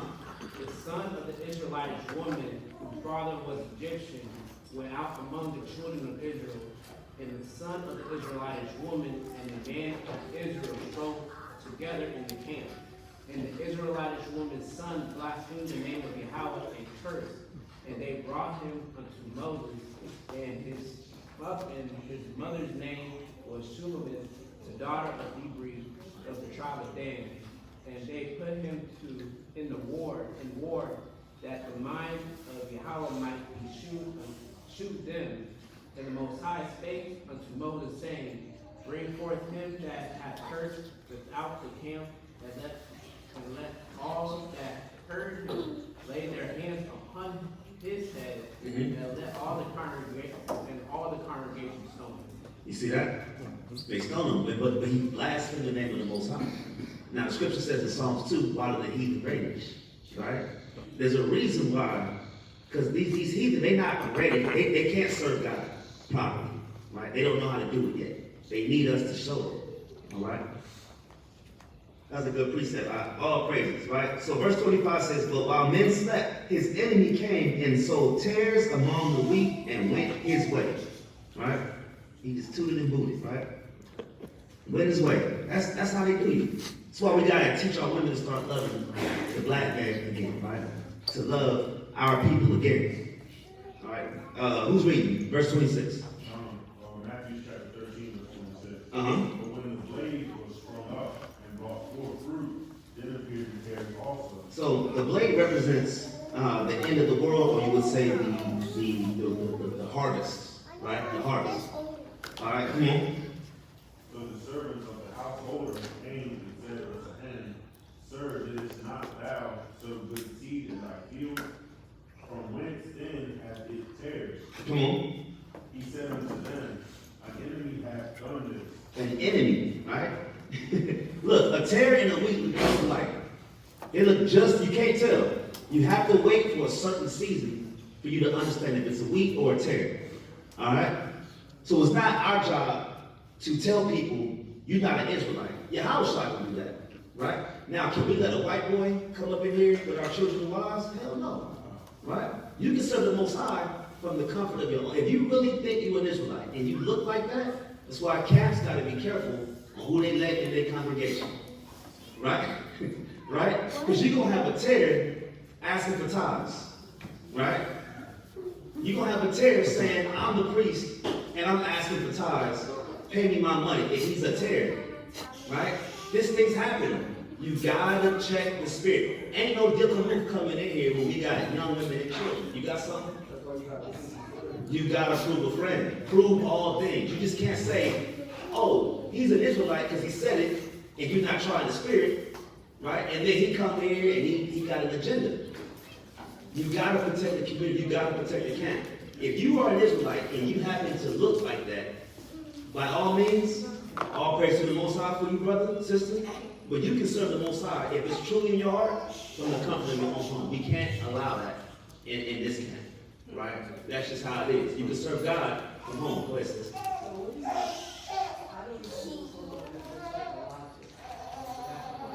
Logic? How would I'm not He like a white boy. He like a white boy? Okay, so look, that's why we gotta ask him, right? I'll tell you this. We were at the old bus stop teaching. This dude looked like, he looked white, right? Looked white. And I asked him, who do you go back to? We always ask, who was your forefathers, right? And you find out, he said his dad was black. And I'm looking at him over time, he did, the dude did look like one of us. But from the beginning, I thought he was white. And then, we was trying to get him to come to the school, he never came. But, you got to try the spirit, and you also got to ask them. That's why Brother Yahshua, Officer Yahshua said, you got to prove a friend. I need pictures of your father. And they should understand it.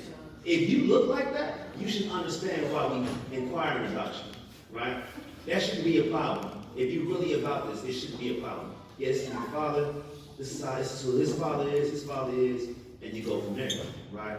But when you got people, everybody dealing with, y'all know him, right? The guy that Emmanuel A&E, he shot up in South Carolina, shot all the kids and all the grandmothers up. They let that, somebody give me Sabak 12:10, never trust thy enemy, right? Because when you just start, and there's camps, congregations that allow anybody to say, I'm Israel, and they don't do any fact checking, no proof, come on in, because you said it. And you got them sleeping next to you, reading with you, right? Read that out. It says, never trust our enemies. For life as iron rust. So over time, as iron rust, come on. So is his wickedness. So is his wickedness, come on. Though he humble himself. He gonna come and he gonna say, yeah, I'm an Israelite, or she gonna say, I'm an Israelite. I just feel the spirit. I can't show you my father, but in my spirit, it's resonating. Right? Go ahead. And he gonna go crouching. Come on. Yet take the evil and thou shalt be unto him as thou hast rightly. It's gonna be clear. You wipe on a looking glass, it's gonna be clear. Come on. And thou shalt know that his rust have not been altogether wiped away. And it's not all wiped away. Over time, he's still gonna be there. You get an Edomite mad enough, they gonna call you the N-word, right? They gonna call you something derogatory about your nationality. It ain't about how you look. It ain't about nothing. It's about, oh, he's a black person. I'm gonna call him this word, right? Come on. Set him not by thee. He said what? Set him not by thee. Set him not by thee. Come on. Lest when he have overthrown thee. And then you give him some power. You start giving your tithes and offering. You Levi, right? You give the ephod. He's the priest of your school, but he's an Edomite or a Moabite, right? Come on. He stand up in thy place. Come on. Ain't that what happened with us? Didn't that happen with the Israelites? We just read into that, right, Shapar? The Assyrian coming into the temple, learning how to do the priestly duties. Now he's called himself a Jew. He called himself the Israeli. Come on. Neither let him sit at thy right hand. Lest he seek to take thy seat. He took your seat. He called himself the Jew. Now anti-Semitism is to him and not you. And we all Shemitic. That's what Kanye said. We all Semites. We all Shemitic people. But that word is only geared and trickled down to them. And it should be for us here. Come on. And thou at the last remember my words. Now you at the last. Now you in America, in captivity. And somebody got to teach you. A black man got to teach you who you are. And half the people, no, 2/3 of the people don't want to listen. All right? Let's sit on that. And be pricked their will. And be pricked what? And be pricked their will. Mm. Who will pity a charmer that is bitten with a serpent, Come on. or any such as come nigh wild beasts? You see that? Nobody's looking, the Most High not feeling bad. He ain't got no pity because you gave your nationality up by allowing the other nations to take your spot. That's your designated spot as a daughter of Zion, as a man of Yahshua, a prince of power. Right? That's why we gotta be careful. That's why we said, if you look like a Caucasian, you should be fine serving God from home. Right? But it's confusion bringing the other nations into the school, and we haven't tried it yet. No one knows we all go back to the tribes that we say we do. We say, oh, I'm this, I'm that. We don't know. Right? I was in Miami. Quick story, we're gonna get right to it. I was in Miami a couple years ago. Met this, it was an art store in Little Haiti, the Diamond District, right? And my wife, we was all in there, went through, look at this art. And I'm talking to the sister about who we are, right? And she's Haitian, right? But she was showing me an art piece of a man who's from Haiti, but his dad was Puerto Rican. Now think about this, right? Who is his father's father's father's father? So if we on the street and we see somebody and they say, I'm from Haiti, well, so you Levi. You Levi, right? That's what we tell you, you Levi. But if his forefathers are Puerto Ricans, then it's really Ethan, right? But then what if they're really from Reuben? They're from South Florida, right? They're Seminole Indians, they're Reuben. So these things, you never know who you are. That's why we need your house, right? To really separate everything. We're going to get into that, right? So, that was a beautiful precept, Sirach 12:10. Hopefully, y'all understand this. All right, so where we at, Shapar? I think we stopped at verse 27. Yeah, that's it. Bring it up. So this is Matthew chapter 13, verse 28. And he said unto them, an enemy hath done this. The servant said unto him, wilt thou then let me go and gather them up? Come on. Verse 29. So he said, nay, least while ye gather up the tares, ye root up also the wheat with them. Now think about this, right? If you gather the tares, you can also root up the wheat. The wheat are the Israelites. The tares are the false Israelites, right? They look like us. Bob Marley, that's a tare. Lulu from ATL, that's a tare. Tia and Tamara, sister. Yeah. Look, yeah, Lulu, yeah. What about Diana Ross's children? Mm-hmm. They tares. Lenny Kravitz, another tare. They look like you. You would give them a flyer, right? You would give Tracy Ellis a flyer, right? We Israelites. No, they look like that. They're not, right? So it says you can gather up the wheat and the tares together if you pre-distinguish who's Israel and who's not. Let's find Yahawashi, right? Matthew 25. Get Matthew 25:31. We're going to show you when Yahawashi come back. He got a lot of work to do when he come back, right? Yahawashi got to kill Esau, right? He got to put the other nations in subjection, but he also got to separate the wheat from the tares, right? He tells you this. Yahawashi tells you what he's going to come back to do. Read it. Book of Matthew, chapter 25, verse 31. Come on. When the Son of Man shall come in his glory, and all the holy angels with him, then shall he sit upon the throne of his glory. So this is a future prophecy. Yahawashi coming back, right? His second coming. He's going to come back in his glory with the angels. Come on. And before him shall be gathered all nations. All what? All nations. All nations are going to have to come before Yahawashi. Come on. And he shall separate them. By what? Hold on. All nations are coming to Yahawashi. He's going to do what? And he shall separate them. He's going to separate these other nations. The nations. Come on. one from another, Uh-huh. as a shepherd divided his sheep. His what? His sheep. Now, who are the Israelites? The sheep, right? I have not come before the lost sheep of the house of Israel. He's going to separate the sheep, come on, From the goats. from the goats. That's the wheat and the tares right there. Right? Come on. And he shall set the sheep on his right hand, Come on. but the goats on the left. Read. Then shall the king say unto them on his right hand, Who's the right hand? The sheep, right?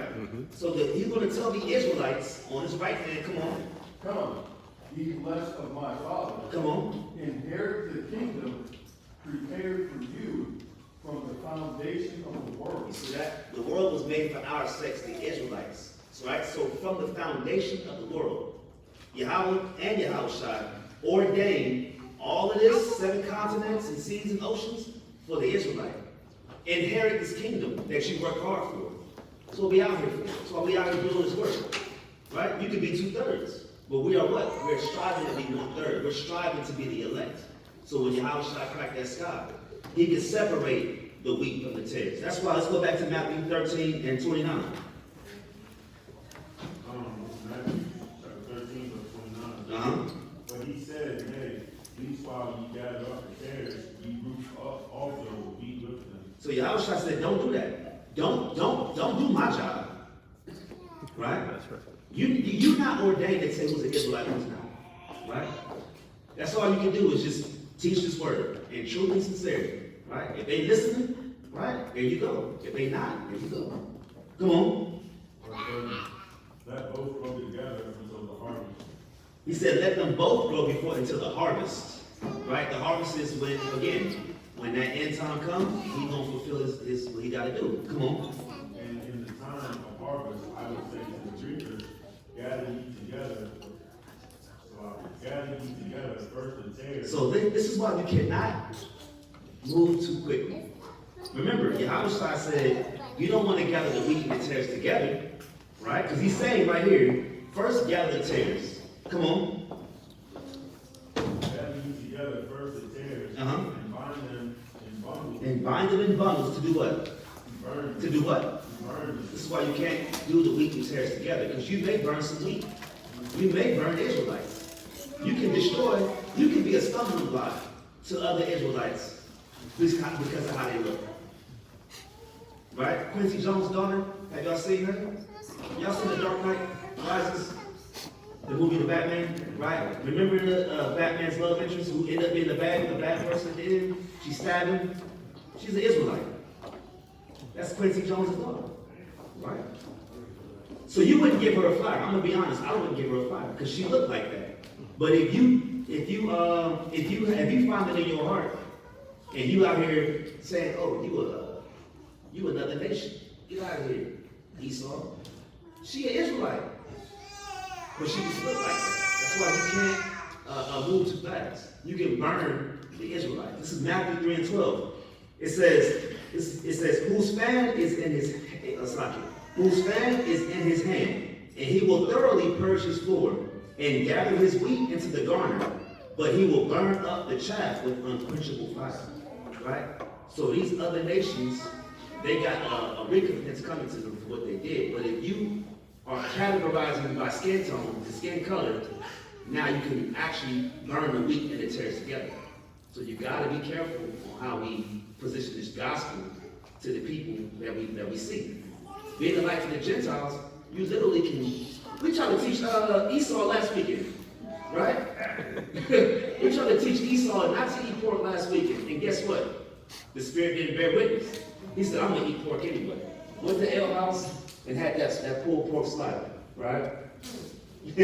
Crazy, right? So let's do that, right? So, read verse 30 one more time, Shapar. This is the book of Matthew, chapter 13, verse 30. Let both grow together until the harvest. Let them both grow together until the harvest. Come on. And in the time of the harvest, I will say to the reapers, And who's the reapers? the angels, The angels, right? Hopefully, right? We'll be the reapers. Right? Come on. gather ye together first the tares, First gather the tares, right? Come on. and bind them in bundles to burn them. Come on. But gather the wheat into my barn. Another, Okay. going, Nope. Now jump to verse number 36. book of Matthew, chapter 13, verse 36. Then Yahawah sent the multitude away and went into the house. Now we was just going into this, how the disciples had to still be taught by Yahawah, right? Even though they walked with the Messiah, talked with the Messiah, right? Talked and did everything with the Messiah, they still had to be taught. All right, read. Went into the house, and his disciples came unto him, saying, Declare unto us the parable of the tares of the field. Now they want to know the answers. Come on. Verse 37. He answered and said unto them, He that soweth the good seed is the Son of Man. The field is the world. The field is who? Is the world. Is the world, right? The world. So when we out here and you in this world, brothers are looking for a spouse, right? You in the world. That's why it's best to be with someone that's equally yoked, right? That's trying to keep his commandments, trying to keep these laws, statutes, and commandments. That's dedicated on these Sabbath days, high holy days, right? Come on. The field is the world. The good seed are the children of the kingdom. But the tares are the children of the wicked. Of the who? Of the wicked. Of the wicked one, right? And think about this. Who was the predominant nation besides Israel in that time, in that land? What nation was amongst Israel in that time period? The Romans. That's a citizenship. But what nation were they? Edom, right? Now, moving forward, Ephraim, we're going to do a breakdown on who Esau is. We're going to get a camp doctrine on how we can prove emphatically 100% that the so-called Caucasian is the Edomite. So be on the lookout for that. Right? So the predominant nation besides Israel was the Edomites. Right? Read on. Verse 39. The enemy that soweth them is the devil. The harvest is the end of the world, and the reapers are the angels. So you see that? So Yahushua is giving you the answers right here. Right? Come on. Verse 40. As therefore the tares are gathered and burned in the fire, so shall it be in the end of this world. The Son of Man shall send forth his angels, and they shall gather out of his kingdom all things that offend, and them which do iniquity. You see that? So I can read verse 40 again. Book of Matthew, chapter 13, verse 40. As therefore the tares are gathered and burned in the fire. So Yahushua, this is thus said Yahushua, the Adawan, right? Yahushua said they're going to be burned with fire, right? They're going to be burned with fire. Matter of fact, where is that in Obadiah? Esau for stubble? 17. Bring it out. We showing you prophecy, and Yahushua is corroborating with the prophecy. We know that the Edomites is who he's talking about right here. Why is he saying that the Edomites are going to be burned with fire? Because Obadiah talked about this thousands of years before Christ. 18. Matter of fact, get Obadiah 1 and 1. Let's get the context. Book of Obadiah, verse 1. The vision of Obadiah, thus saith Yahawah, the Most High, concerning Edom, the Edomite, the Idumean, right? The Temanite. Come on. We have heard a rumor from Yahawah, and an ambassador is sent among the heathen. Who was the ambassador sent among the heathen? We just read it. Yahushua is him. Yeah. That's Yahushua. He's the ambassador. He's representing the Most High when he comes into the land. You see the same thing in Isaiah 63. Who was this Teman from Basra with dyed garments? He's stomping out the Edomites, right? So read that last part again. We have heard a what? We have heard a rumor from Yahawah, an ambassador is sent among the heathen. Come on. Rise ye, and let us rise up against her in battle. Give me verse 10. Book of Obadiah, verse 10. For thy violence against thy brother Jacob. For violence against the brother Jacob. Come on.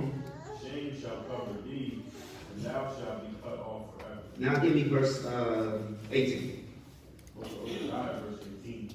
And the house of Jacob shall be a fire. Shall be a what? Shall be a fire. So the house of Jacob is going to be a fire. The family, that house means family, right? The house of Jacob is going to be a fire. Come on. And the house of Joseph a flame. Then the house of Joseph a flame. Come on. And the house of Esau. The house of who? The house of Esau. Come on. The stubble. For who? The stubble. Now, when you put fire and flame to stubble, that's a quick burn. Everything is just gone, right? Come on. And they shall kindle in them and devour them, and they shall be not and they shall be and they shall not be any remaining of the house of Esau. For Yahweh. For who? For Yahweh. For who? For Yahweh. It's not our words. Yahweh, come on. Has spoken. And this is the Most High. And the Most High words does not come back void. This is going to happen, thus saith the Lord. This is prophecy. Precept. Bring it up. Ezekiel 25:14. Come on. And I will lay my vengeance upon Edom. Upon Edom. Come on. By the hand of my people Israel. By who? By the hand of my people Israel. Come on.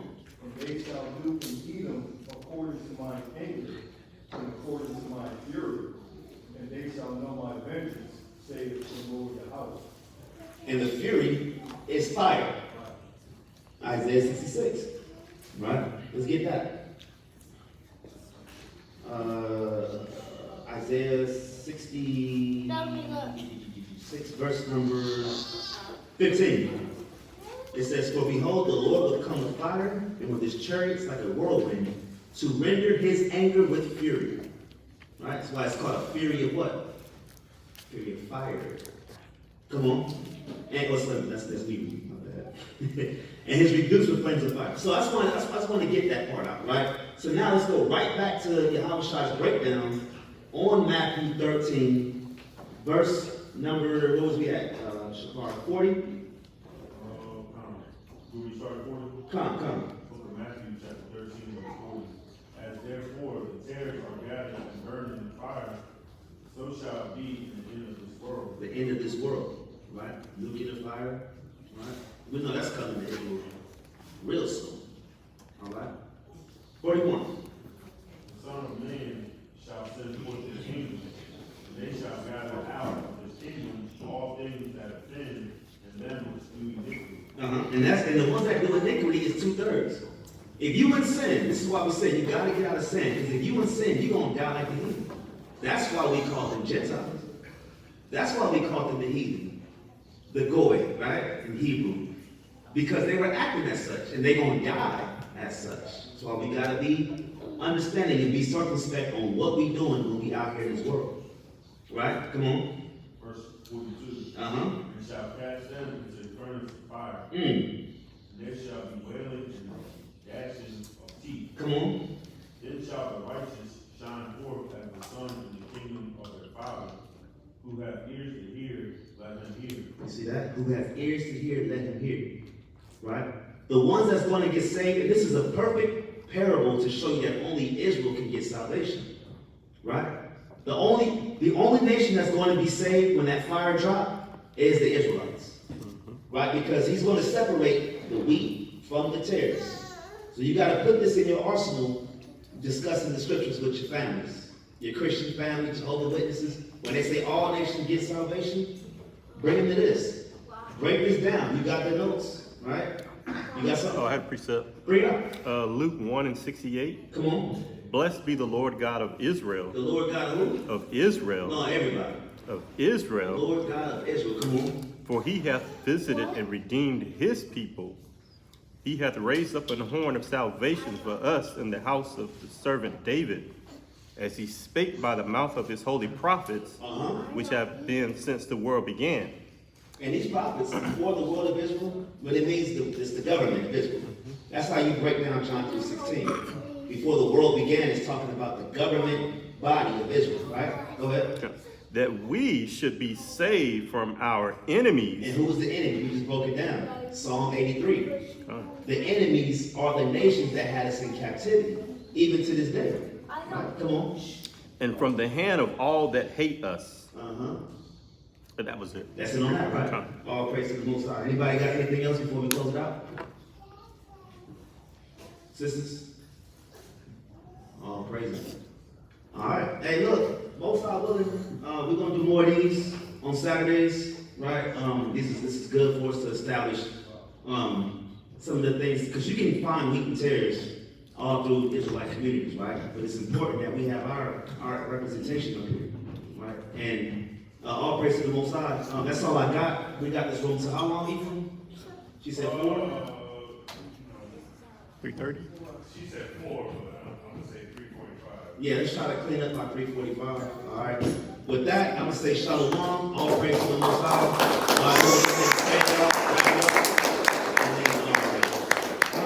Anybody got questions, concerns? All right. Let's stand on our feet.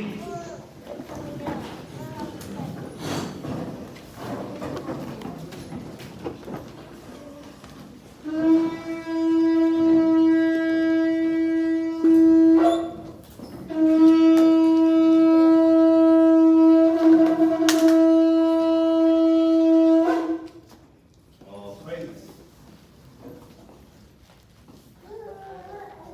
Barak Barak Yahweh. Barak Yahawah. Barak Yahweh. Barak Yahweh. Barak Yahweh.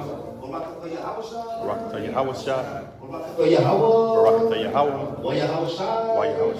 The water Yahweh. The water Yahweh. The water Yahweh. The water Yahweh. The water Yahweh. The water Yahweh. Bahashem Yahweh. Bahashem Yahweh. Barak the Nawah. Nawah. Wa Yasha'ala. Sha'ala. Wa Mashpakah. Mashpakah. Obviously, Mashpoy. Amen. Abanawa. Abanawa. Shabbat Shemayim. Shabbat Shemayim. Kodash. Kodash. Ayah. Ayah. Shemka. Shemka. Yahweh. Yahweh. Malakuka. Malakukah. Taba'ah. Taba'ah. Ratazakah. Ratazakah. Ayah. Ayah. Aisha. Aisha. Ba'aratazah. Ba'aratazah. Kawa. Kawa. Ayah. Ayah. Rashamayim. Shemayim. Natalanawa. Natalanawa. Lakam. Lakam. Kal Yawam. Kawimam. Wasalak Nawa. Kabawak Nawa. Kabawat. Kasalak Nawa. Salak. Kabawak Yanawa. Kabawat. Wa'ala'ah. Wala'ah. Dabiyanawa. Dabayan. Barasayawan. Bansay. Abo. Aba. Abashay Nawa. Shay. Mayan. Mayan. Rai. Rai. Kaya. Kaya. Laka. Laka. Hamalakwa. Amalakwa. Waha'ala. Waha'ala. Wadapara. Nabaraya. La'aywalamim. Nalamim. Amen. Yabaraka. Yabarak. Yahawah. Yahweh. Wayashamaka. Wajayishmark. Ya'er Yahawah. Yahweh. Panyawa. Panyu. Ayaka. Ayaka. Wayakanka. Wayakanka. Yashar Yahawah. Yashar Yahweh. Panyawa. Panyawa. Ayaka. Ayaka. Wayasham. Yasham. Laka Shalom. Kashalom. Yahawah. Yahweh. Bahashem. Bahashem. Yahawasha. Yahawasha. Ram Gadol. Ramgadal. Aliyashaya. Alashya. Malak Lamalakyam. Namalak. La Adawan. Adawan. La Adawanyam. Adawan. Shemar El. Shemaril. Wabarak. Wabarak. Warapa. Yahweh bless thee and keep thee. Yahweh make his face shine upon thee and be gracious unto thee. Yahweh lift up his countenance upon thee and give thee peace. Shemai. Shema. Yasha'ala. Yasha'ala. Yahweh. Yahweh. Alahayanawa. Alahayana. Yahweh. Yahweh. Akkad. Akkad. Shemai. Shema. Yasha'ala. Yasha'ala. Yahweh. Yahweh. Alahayanawa. Alahayana. Yahweh. Yahweh. Akkad. Akkad. Shemai. Shema. Yasha'ala. Yasha'ala. Yahweh. Yahweh. Alahayanawa. Alahayana. Yahweh. Yahweh. Hero Israel, Yahweh our power, Yahweh is one. Hallelujah. Hallelujah. Praise the Lord. Kwame Yasha'ala.